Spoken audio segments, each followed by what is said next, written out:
When it's been together, he don't got a good night. New shit. They call me Batman. Hey, what's going on? Welcome to iHeart Intellectual Radio, the Chronicles of Ron. I am your host, Alan J. Campbell, aka the Batman. Here at the top of the hour here in the city of Chicago. Hey, I hope you all had a really, really good week. Today is April 8th. So I'm just going to jump right into it. I'm going to cover a couple of things this past week here in the city of Chicago and surrounding suburbs. We had electoral runoffs for mayor of Chicago. I think it was the several mayoral runoffs are for city of Chicago, Schaumburg, Harvey, and to name, those are just to name a few that I can think of off the top of my head, plus a couple of automatic runoffs. The one that I really wanted to keep my eye on that I haven't got, they still haven't got the full tally from, and that is the for the fifth ward for the run. That's the fifth ward alderperson, alderman, alderwoman. Right now, Leslie Harrison and William Calloway were literally locked in a dead heat. So just to give you a little backstory on how the process works, when you have candidates that are in dead heats, meaning the margin is less than 100 votes, that calls for an automatic recount. Now they also said that they still don't have the mail-in votes and some of the early voting tallies. So that could play a huge factor also. Plays a huge factor. So personally, I think they need some, and the fifth ward encompasses South Shore and Hyde Park. Hyde Parks, which is hopefully and will continue to turn into the African American, like some of you like to say, but I say the black the black Gold Coast is our answer to the Gold Coast for white America. Now, with that being said, and also, and congratulations to Lori Preckwick. I'm sorry, check that to Lori Lightfoot, who won the runoff between Tony Preckwinkle and herself to become the first black woman mayor for the city of Chicago. So congratulations on that. And I called that early on only because I saw the momentum that she had, and and she was not part of that political machine. Lori Lightfoot had a lot of inside information as far as governmental workings and law enforcement and police reform. Now, one of the things that that Tony Preckwinkle said early on in her campaign was that should she win, she was going to fire Eddie Johnson. That might not been a smart move to do. And I'm gonna give you a couple of bullet points to just to think about. And I'm gonna come, one of the things that if you're running a campaign and you're running for a highly elected office, you don't announce who you're going to fire. You don't announce that. You wait till you win, which and whoever her campaign manager was, or even in her infinite wisdom, that was the that had to been the bonehead play of this election. This was a person who had the football on the 2-yard line and fumbled it away to the defense. They ran 98 yards for a score and converted the 2-point conversion. That's exactly what Lori Lightfoot did. That's point number one. Point number two, what also hurt Tony Preckwinkle was when she instituted that soda tax here in the city of Chicago. The soda tax, and I'm pretty sure that a lot of you all who live here in the city were crying, and then the backstory was, well, we're trying to get people to drink healthy, be healthy, and stuff like that. No, that's just smoke and mirrors or political talk to say we're going to dig deeper into your pockets. We're gangsters. We're just legal. We're legal gangsters. And the third The third bullet point, which in my opinion was her undoing, was this thing here that surrounds the Cook County State's Attorney's Office involving Kim Fox and the Jussie Smollett thing.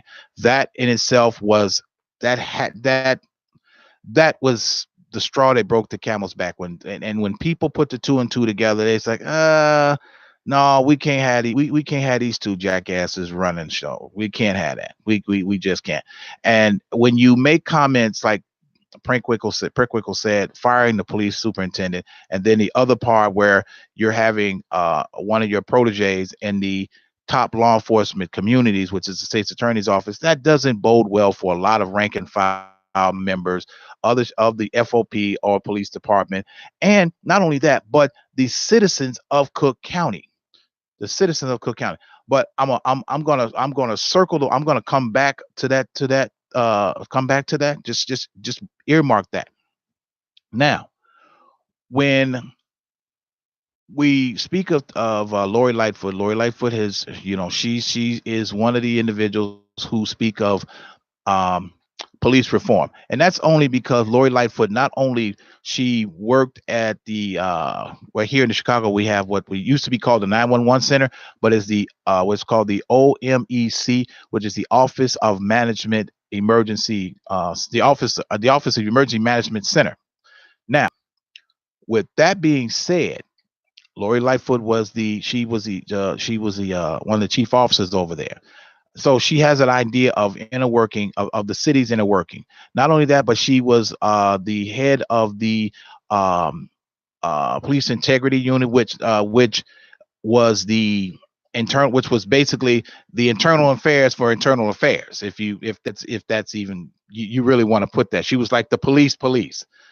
And then she was the she held the office in IPRA, which was also police accountability, but she was relieved of her duties because a lot of things she didn't agree with. She even called for the firing of she called certain police shootings unjustified and called for the firing of said known officers.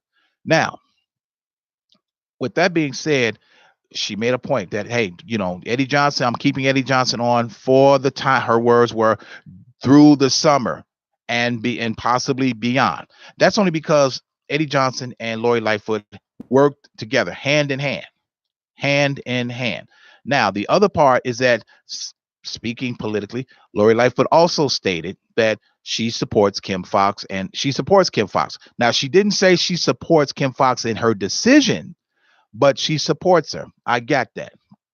Okay, that hey, to each his own. To each his own. Truth be told, to each his own.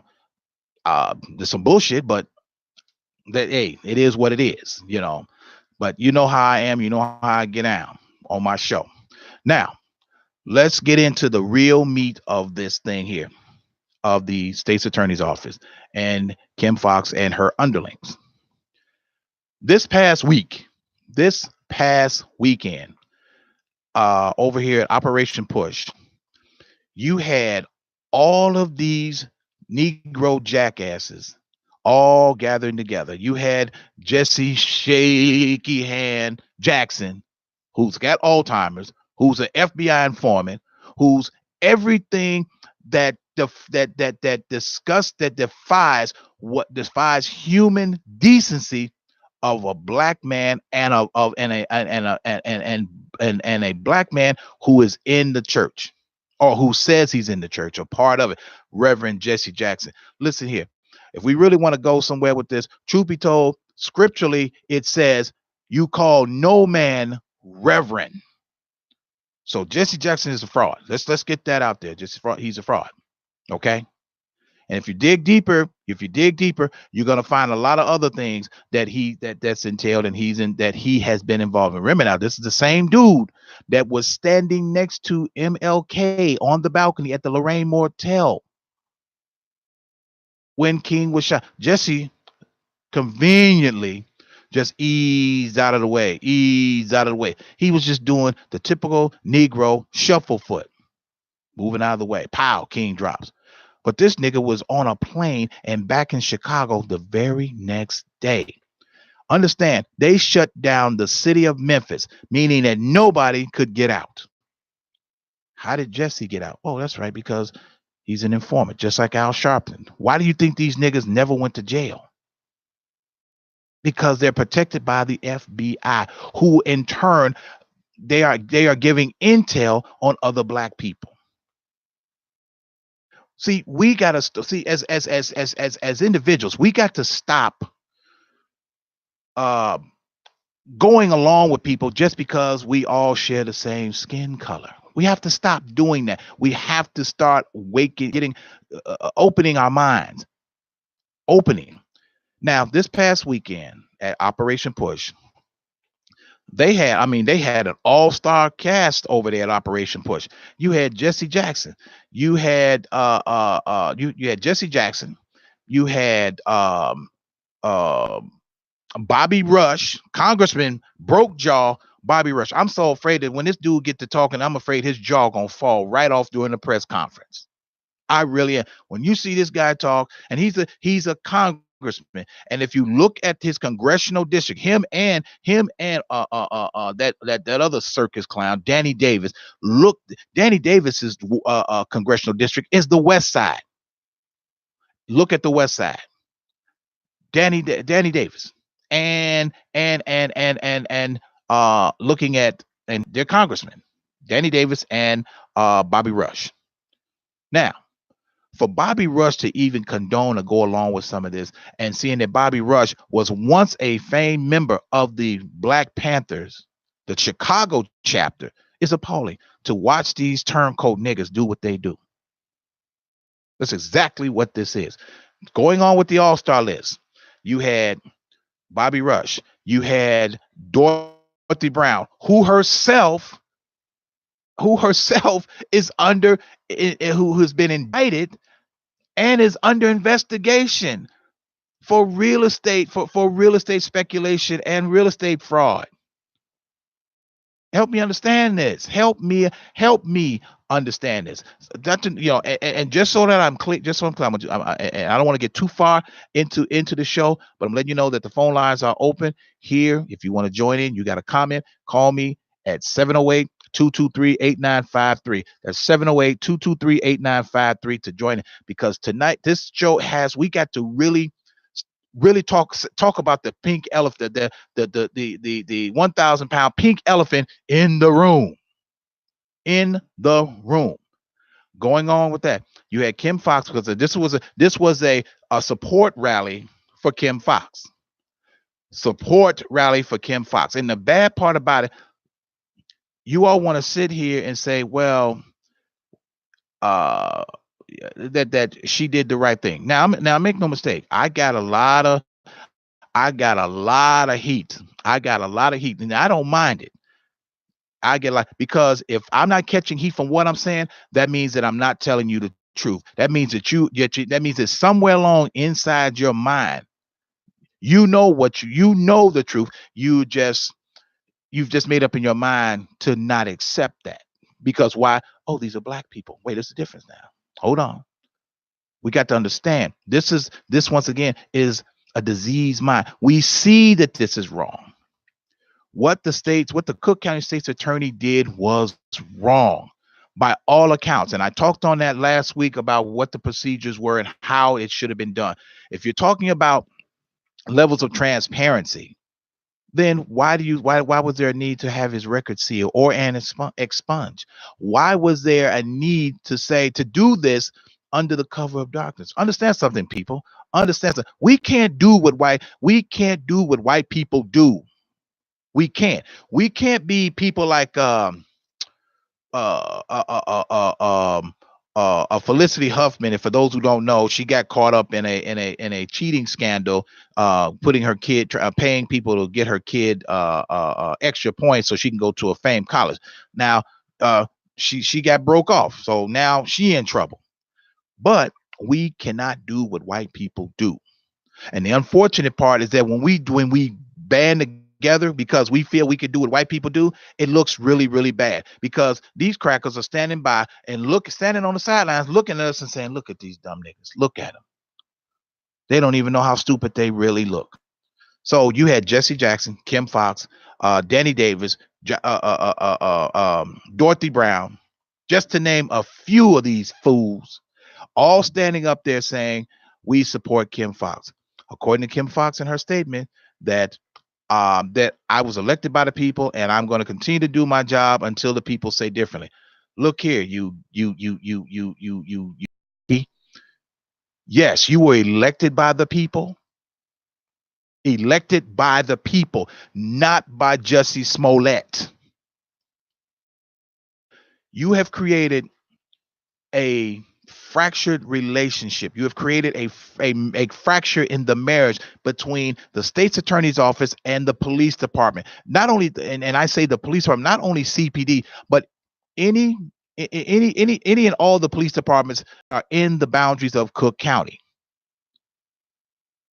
Just Thursday, the suburban suburban west and south, a lot of the police chiefs who are part of the organization took a stance and said they had a vote of no confidence. Now um obviously what was noticeably, who people who were noticeably absent were black police chiefs, such as Eddie Johnson was not there. um let's see, the chief of Harvey, the chief of Dixmoor, the chief of Robbins, the chief of Dalton. These are black communities, but they were not there. Now in a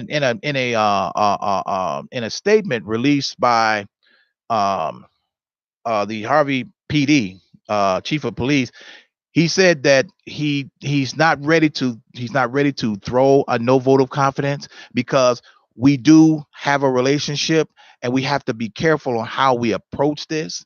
Now, and I agree with that, because when the police department and the state's attorney's office, no matter where they are, whether it's New York, whether you have the NYPD and you have the district attorney, whether you have the LAPD and you have the district attorney, or you're in the ATL and you have the wherever it is, there has to be an equilibrium. And for those who, I know I'm talking big words, but some of you, I got to use big words so it can soak through that soft melon of yours.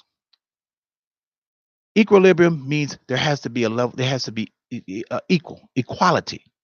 There has to be a balance. And Kim Fox's office has disrupted the balance of power in in law enforcement. When you have the Illinois Prosecutors Review Association condemning her actions, that is a huge problem. That's a huge problem. The other problem is that when you've never really delve into a serious felony case, which from my information, Kim Fox has not. She has not tried. She has not tried an adult felony case. She spent her entire career in the juvenile system prosecuting juvenile felonies. That's totally different. Totally different. Totally different. And at the same time, this woman is really, I mean, my God, she's really hard to look at. I mean, no amount of drinks is going to straighten you out on trying to not look at it. This is a person you like, I can't, I just can't look at this mother. But anyway, um, when you indulge, you got to realize, because now what this does is that this creates an imbalance. This means that we're subject to get police officers, and I don't say this to embolden them to do what they do, because we already have that problem. But what this does, this creates a problem for the good police, for those police officers who are doing their job each and every day, trying to solve crimes. I'm gonna give you, and I'm a sidebar for a moment. I'm gonna give you all a good example of us just over the weekend in West Inglewood. There was a shooting over on 63rd, 64th, and Sealy. Now, what was going on? They had a birthday party and a baby shower. Key word, people. And this, once again, this is niggas acting a damn fool. A birthday party and a baby shower. Somebody got mad with somebody and shot up the block. Shot 5 people, 2 of which were children. Now, police arrive on the scene almost in minutes. In minutes. And a statement was released by the police department saying they received a call, five victims shot. Police are investigating. And in the bottom portion of that report, it says key witnesses refuse to cooperate with detectives. I want y'all to think about that for a minute. Witnesses refuse to cooperate with police. That has one thing, and I know people say, well, and see, this is us once again being stupid and saying, well, you were told, and you're told not to talk with police. You're told not to converse with police. Hey, stupid. That's the problem on why this violence continues to perpetuate itself in our community. We know where the guns, you all know where the guns are. You know who got the guns. You know who holding the guns. You know who's doing this, but you don't want to. But then at the same time, you want to blame the police for this. See, this is what makes it difficult for the police department to do their job. And then when you have when you have the situation that transpired in Kim Foxx's office, this makes the job much more difficult. Much more difficult. Much more difficult. Now, don't forget, the police department is still reeling over the shooting death of a police officer who had nothing to do with anything, sitting in his car out there with his girlfriend and his couple of their buddies. And this rat bastard nigga decides he wants to go out and shoot the first Hispanic person he see because he got his ass whooped by a couple of Hispanics who was on a party bus. Nigga, you can't take an ass whooping. There's something really wrong with you. So you got to go get a gun. So then you wind up killing this guy who had nothing to do with this. This makes it difficult for them to work with us. It makes it difficult for them to see us as human beings. I'm gonna tell you something. I'm gonna say something that I'm a statement that during Operation Push this past weekend that Bobby Rush said, and to a certain degree, I don't agree that should have been the state that's something he should have said, because if you are a congressman and things are going on in your congressional district, how come you are not stepping up and funneling money to your congressional district to help for job and growth and for job and growth development, economics, growth and economics? And I'm talking about Bobby Rush and Danny Davis. Let me tell you what Bobby Rush said. Bobby Rush said during the rally for Kim Foxx, and I want you all to remember what I said. This is, once again, this is us. This is niggas getting together, upholding another nigga who blatantly did something wrong. This was wrong. I don't care what you say. This is us. Some of us will hop up. Some of us, what they say, some of us will stick to the lie until the day we die, even at the cost of others. Now, Bobby Rush said this, and I quote, "The FOP is the enemy of black people." Keyword, the FOP, which is the Fraternal Order of Police, is the enemy of black people. Now, like I said, I caught a little, I caught some heat last week on the things on some things from my last show, and I don't care. I'm gonna say what I'm gonna say, and I'm gonna keep it. I'm gonna keep it 100. I'm gonna keep it 100. I'm not saying these things for you to like. I'm saying for these things for you to wake your mind up and understand how this process really works, and and say, let me think outside the box, so to speak. Now, when he said that, now, what you're doing, Bobby Rush, is that you are condemning all police officers. We know that the black community and police has always been a fractured state, but what happened in the state's attorney's office doesn't help that. What Kim Fox should have done to show, quote unquote, like her words were, I wanted to show a level of transparency. I wanted to show that we maintain a level of integrity. What you should have done, you should have prosecuted his black ass to make it clear to anyone that comes to the city of Chicago or anywhere that this type of conduct will not be tolerated. Shame on you, Kim Fox. You should have prosecuted him. When you sit there and you sit before those cameras and run into these little meetings, because right now somebody didn't get on, so now you got to run to Daddy Jesse Jackson and Mama Prickwaco. Mama, they coming after me. You're gonna have to take this ass whooping. Trust and believe that. Because this is how political careers wind up crashing and burning. And in my opinion, I think she committed political suicide. I don't see her getting reelected, because the biggest people that you need to reelect the state's attorney is the unions, which is the police department, which is the unions. You need them.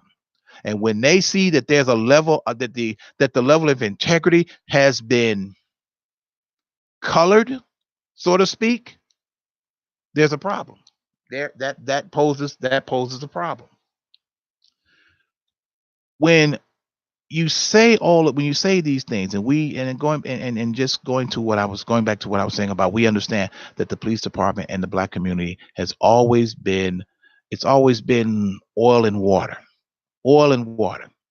We get that. I totally get it. I totally understand. I am not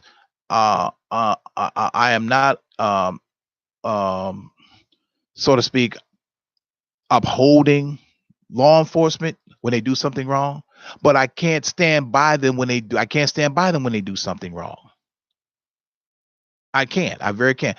It was so. Somebody said to me last week, made this comment about, it just seemed like that you are just so anti-black. No, I'm just anti-stupid when it comes to us and the things that we continue to the arena that we continue to operate in.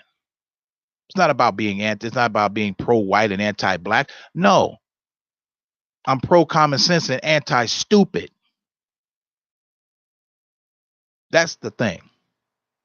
That is the whole point.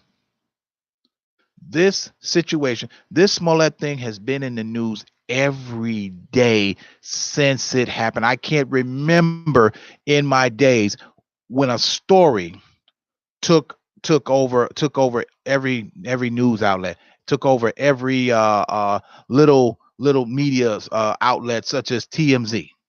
I can't even remember when that happened ever. But the biggest problem is that the integrity has been shattered. Hey, welcome to iHeart Intellectual Radio, the Chronicles Around. Who do I have on the phone, and where are you calling from? This is Jay from Georgia. Hey, what's going on, Georgia? Like I said before, hold your thought, Georgia. Like I said before, when this brother calls in, I always want you to be prepared, sit back, relax, strap in, because you're about to get your wig blowed back. Go ahead, brother. Well, thank you. I appreciate it. Listen, I'm gonna try to keep this real simple. So let's talk about Billboard Kim Fox. I call it Billboard because that's about as wide as her forehead is, and it's wide, but there's nothing there. It's just placement for advertisement. So I'm gonna keep going on that. So let's break down this whole circus that has been unfolding. This is a three-ring circus. Barnum and Bailey have not gone out of business. They have just renamed themselves Fox and Obama. So let's break this down a little bit. Jesse Smollett, according to the affidavit, according to what was initially released, and you have to pay attention because most of the time, the first edition is usually the best edition and most truthful because they didn't have time to edit it. Most times. That can change, but most of the time, at least 87% of the time, that's the real story.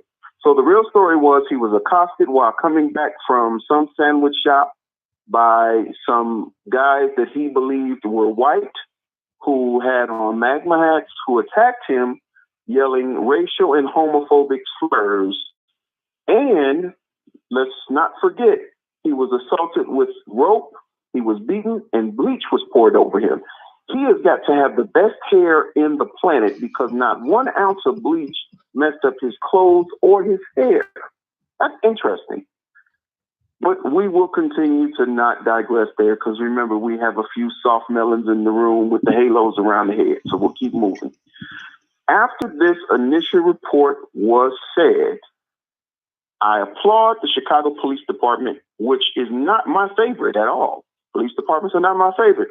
But we have to be fair and give credit where credit is due. And they did a phenomenal job trying to get to the absolute bottom of this so that it would be investigated with due diligence and with impartiality.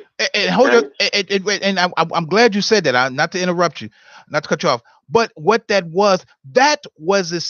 itself was the quintessential of swift and impartiality police work.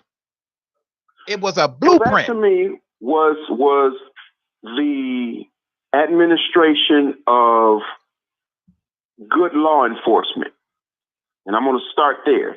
That was the administration of good law enforcement who was then taking the due diligence to deliver a good case to the Justice Department, state's attorneys, whatever you want to call it.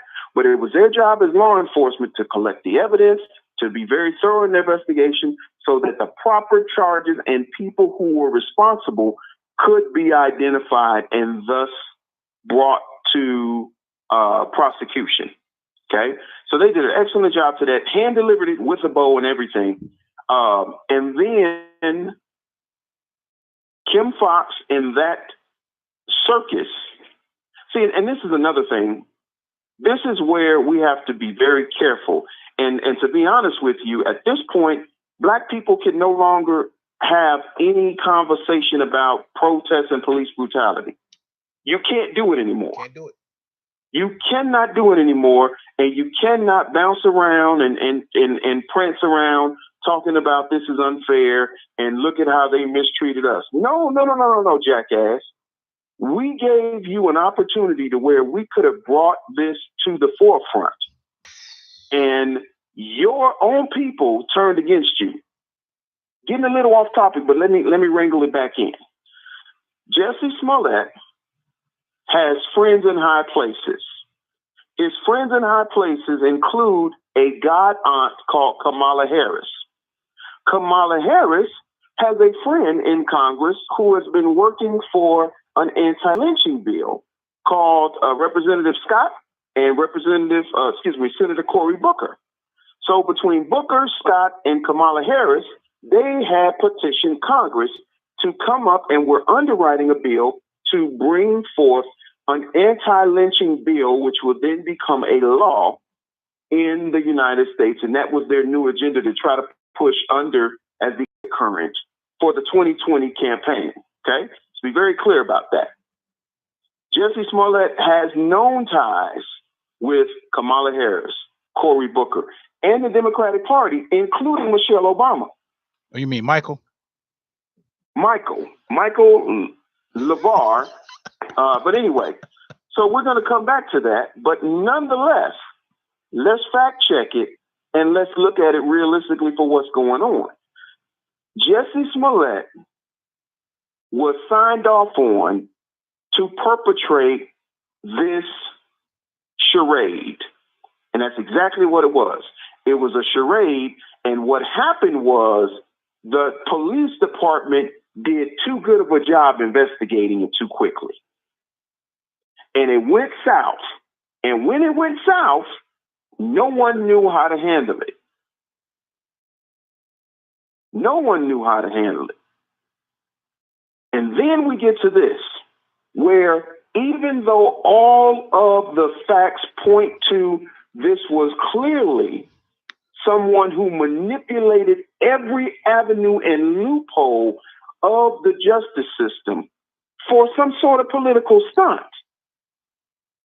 Understand the lingo that was used, because there was an attorney called Chin. I forgot her first name. Tina but Attorney Chin, who is an advisor and friend of the Obamas, called Kim Foxx, who then also brokered a deal sideways to have Jesse Smollett already complete community service before he even went back to the judge for an arraignment. Because he was supposed to go back for arraignment, and they cut the deal. And like, wait a minute, not to mention, Jesse Shaky Hand Jackson, the informant, reached out to the Smollett family to say, first of all, let's be very clear. Operation Push did not reach out to this guy. This was handshaked all the way through. So, yeah, okay? Good point. Jesse, the informant Jackson, along with all of the other informants, including Al Sharpton, this is a political stunt that went south. So they had to clean this up before too many names get implicated. Let's be very clear. Very clear. There's too many names that will be implicated if this goes too far south. I apologize. So what we do is we wipe our tail and we start running before we start dripping along the way. And that's exactly what this was. That's why the case is sealed. That's why instead of the prosecution dismissing it without prejudice, right. That's not what they said. It did not say dismiss without prejudice. What it said was we refuse to prosecute. It's the Latin term when they say refuse, and they when the prosecutor came out, or excuse me, his attorney, the black attorney, came out because he had a white lead attorney. But see, once again, this is them putting another Negro out in front. So when this does blow up, you're the one that said what happened. The white girl never said. Wait. I'm gonna give him this one thing too. The term is called noli prosequi, meaning refuse to prosecute in Latin. Go ahead, caller. Okay, so since they refused to prosecute, not that they could not prosecute, not that there was not enough evidence to prosecute, which is another misinformation that Kim Foxx again said, because she's incompetent. That's a compliment. To call Kim Foxx incompetent would be a compliment. She is beyond incompetent. She's unfit. Now, a lot of people talk about the president being unfit to lead and unfit for the office. No, she's unfit for the office. This is also the same state attorney that was not present in another high-profile case that her office almost mishandled, which is the Laquan McDonald case. Well, correction on that. Let me correct you on that. Anita Alvarez had it first. Kim Foxx wind up being the predecessor. She wind up preceding her on that. But what Kim Foxx did not do was to be in the courtroom to make sure that justice was carried out, and her office. Well, that's still part of her job. Right, I agree. She's supposed to be there, and she wasn't. Whether you started the investigation or you ended it, your job is to carry this justice through. Otherwise, we have what they so frequently called a miscarriage of justice. That's the whole point. Your job is to carry it through. It doesn't matter where you got it from or how it came to you, whose fingers wasn't clean and how it scratched your butthole. It doesn't matter. Yeah. It was handed to you. Carry it through. And I'm going to say this one last part. We as a species of people, because we're not a race of people. A race would mean that we're organized and we have some level of infrastructure. We have none of that. We as a species of people better realize that if we don't learn how to organize or how to unify in some progressive means other than niggerdom, we will be exterminated like roaches. I don't care what you say. I don't care how you think. As far as, I got enough money, or I work a good job, and they're not gonna do nothing to me. The Indians thought they were pretty good too. Just gonna start there. The Indians didn't hurt nobody. They lived off the land Didn't bother nobody. And as a matter of fact, if you look at history, because most of y'all don't read anyway, every time that the Indians made a treaty and abided by it, they were crawfished. And the reason why they were crawfished was because these people who continue to understand the game of chess out-organize minorities every single time. And our problem is we keep thinking that we're irreplaceable. They ain't gonna get rid of us. They can't do nothing with us. They need us. No, fool. These whole new wave of immigrants. See, one thing that you have not learned about your opponent, he is always looking for a path of upgrade. Always. He's done it for centuries. If you don't think that that's possible, look at Egypt. Look at Sudan. Look at Ireland. Mm. Look at several continents, Australia. He is always looking for a path of upgradability. There are robots and drones that can put up drywall.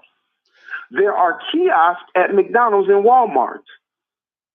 Kiosk and a McDonald's. I thought that was the outmost unbelievable thing I think I'd ever seen at the time. A kiosk at McDonald's. But like he's saying, people, what this is that they're always looking for an upgrade. And what's happening to the like, and I agree with, and I have to agree with agree with that when you say, we are a species now. And then the thing about that is when you say species, you look at this, we are the type of individuals, or some of us anyway, to where wherever we go, we destroy whatever's there, and then we move someplace else and destroy that. We don't upgrade. We don't build. And then the first thing we want to say, go ahead. Let me say this, because we need to be very clear, because I want someone to get a useful nugget out of this. Black people, or people of color, because you know what? The name that they gave you is a curse. You are not black. Black is an adjective. There is no other species or race of people that they've called an adjective other than you. You have to understand that if you don't organize, and not organize in niggerdom, and you know what niggerdom is? Let me help you out. The people who shot and killed, or the people, let me put it that way. The people who shot and killed Nipsey Hussle in LA, That's niggerdom. You know why that's niggerdom? Because, first of all, there was nobody in his camp that was relentless to make sure his back was covered. But there was some, how can I put it, some fellowship that allowed this species of a cockroach to get a vehicle, to get an accomplice, to commit this murder in cold blood and shoot 2 other people in the process. Did not get shot back at one time, was able to get in a vehicle and leave, and then get top representation. Yeah, that blew me. I saw that. Now, for, again, the slow people in the room, Christopher Darden is the LA version of Kim Fox. Yes, sir. Okay? Let me just draw the line here. Christopher Darden, failed prosecutor who served underneath the bootstraps of Marcia Clark, who was the lead prosecutor for the O.J. Simpson trial. Lead prosecutor, L.A. County. Her career literally imploded, sank after that entire incident. When Mark Furman got on the stand and they destroyed his character, and her career was done. Yes, sir. Now, let me just put this last thing on you, because I'm trying to teach you that this thing that y'all keep playing with is real.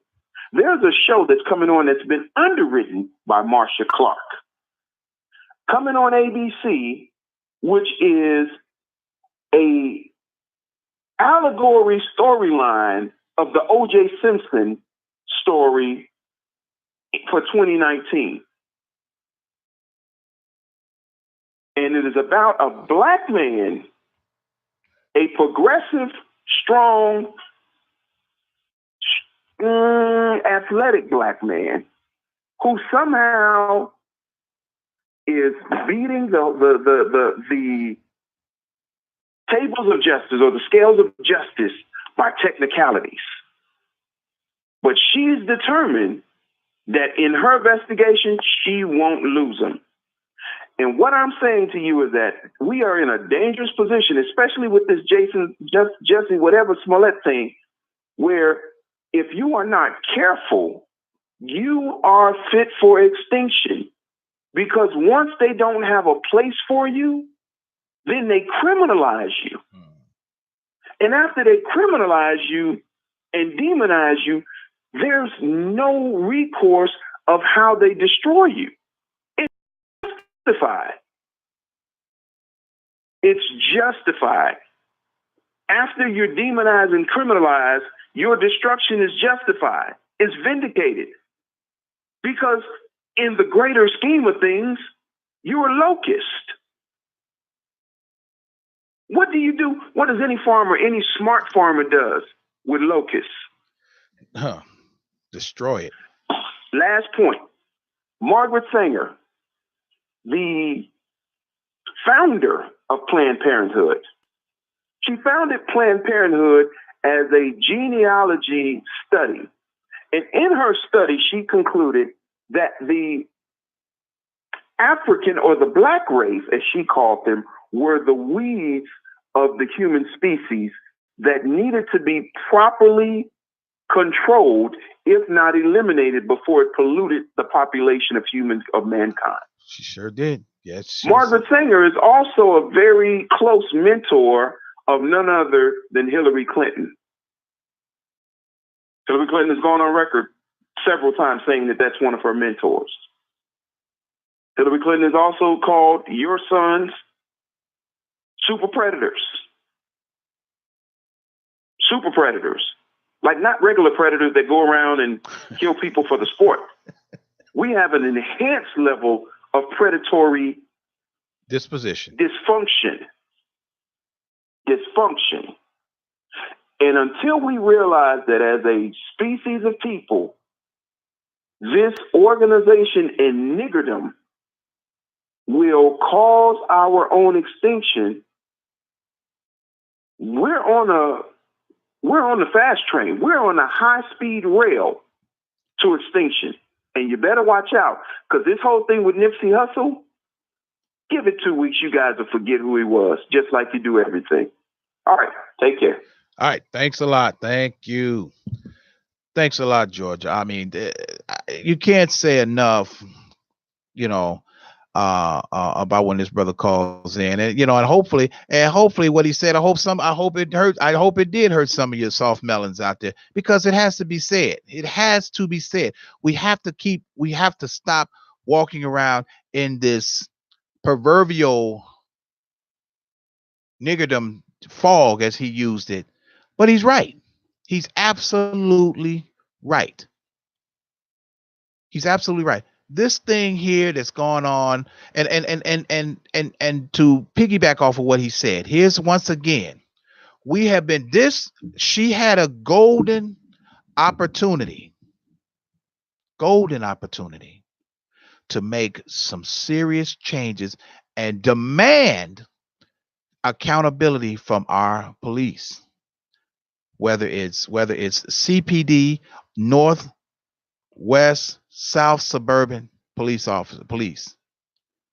You're in a position, you jackass, to make changes, to make sure that, quote unquote, I plan to bring integrity to the office.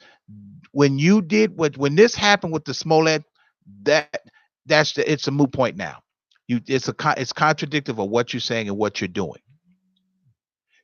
When you are in a position of authority, a position of power, a position to where you can change certain things, and you can and you not only enforce, but force the hands of the so-called oppressor, as people have said that CPD is, or any law enforcement community against black people, you had an opportunity. You had not so much as you had an opportunity, not an obligation, but an opportunity to take this and straighten it out. Say, listen, we have to do. If you're gonna bring me a case, I need for you to bring me a case that is so airtight that it couldn't get past the tightest crack. It couldn't. And here once again, have dropped the ball on the 2-yard line. We fumbled. No, the ball was fumbled on the 2-yard line, and the defense scooped it up and ran 98 yards the other direction. 98 yards the other direction.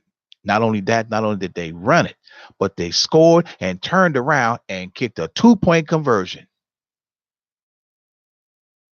This is exactly what has happened. The relationship, as Eddie Johnson said, the relationship between the state's attorney's office or the district attorney and the police department is like a marriage. You're not going to agree on everything, but you all have to communicate with each other when an important decision is going to be made or need to be made. That did not happen, and subsequently the marriage has broken down, even to a point where the marriage it's so broken till you don't even know where to begin. And that's what we have right here. There's what we have. The integrity is shot to hell completely. But as I look into the distance, I see the helicopters in the air flashing the lights, and that just let me know that is my time here on iHeart Intellectual Radio, the Chronicles of Ron, here tonight. But I want you all to I want to make sure that you all take something away. I don't want you to sit and just watch the show because you just watch the show. I want you to watch it and gather something out of it. With any number one of these shows, the idea is it says feed your brain. Feed your brain. And that's what we got to start doing, people. That's what we have to start doing. To my sponsors, Captain Hooks, get your booty down there and get you some of that fantastic food, the chicken, shrimp, fish, and they're now introducing sides, other than coleslaw, macaroni and cheese, and a few little items. Okay, 85th and Cottage Grove, 103rd and King Drive, and 15922 South Kedzie in Markham. Nubian Beauty of Hair. Check out their fabulous products on their website at luxuryhairdirect.com/Nubian4. Check out their stuff on their website. And hey, I'm gonna be back in 2 weeks. 2 weeks. So that gives you enough time to absorb what was going on tonight. So not my monkey, not my circus. See y'all. The Batman is on his way to the Batcave.